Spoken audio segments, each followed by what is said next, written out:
Hello and welcome to this lecture. So in this lecture we'll talk about host header injection attack.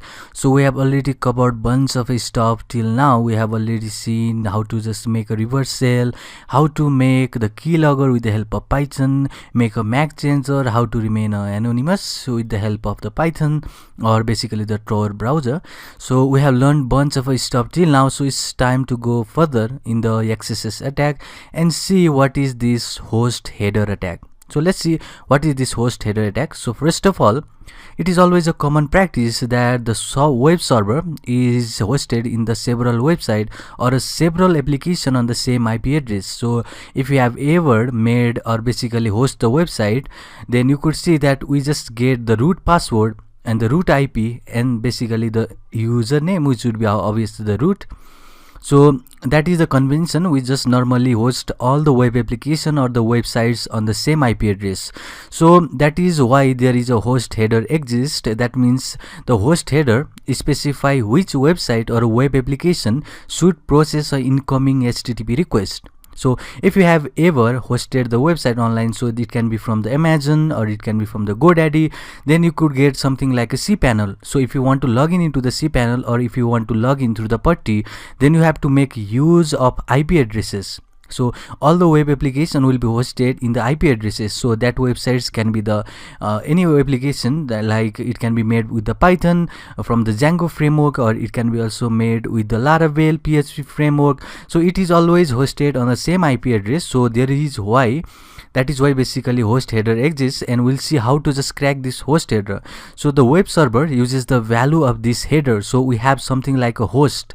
So host is the parameter that is we are going to just see in this lecture. So we can just dispatch the request to the specified website or web application. So that means the host parameter is responsible to see the specific response or basically specific request to that website. So each web application hosted on the same IP address is commonly referred to as a virtual host. So it can be the shared virtual host or it can be the private virtual host, but there is something that is a virtual host where the domain or basically the hosting is done, and that's why we can just make the host header attack. So we'll see about this host header attack in this lecture, in the upcoming lecture.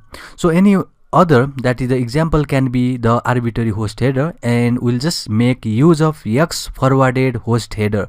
So we can just inject this new parameter to the burp suite and see if there is any host header injection attack or not. So what happens normally is we'll just make any application or any name over here. So you can see we have just given here www.example.com. so instead of this we can just make use of something like www.bing.com or twitter.com and see if there is a host header injection attack. So we'll just search for this parameter, that is host parameter, and if this will just redirect to the new websites that is we just mentioned over here, then there is a host header injection. And if this is not valid, or basically if there is no if there is no redirection, or you can also say the host header attack, then you will simply just inject the arbitrary host header here, which is named as the X forwarded host, and we'll just mention here the attacker, basically at the attacker website or the malicious website or any other website over here.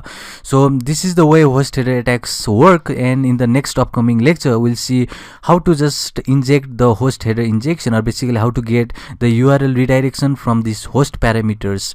So the main advantage or the two major attack vectors that the host header attacks enable are the web cache poisoning and the abuses of the alternative channel for conducting sensitive operations such as a password reset. So this is the major attack that can be done with the host header, and one is the web caching poisoning. We'll see about this web cache poisoning, and another one is a password reset, which is basically the abuses of alternative channel for conducting sensitive operation, that is basically the password reset.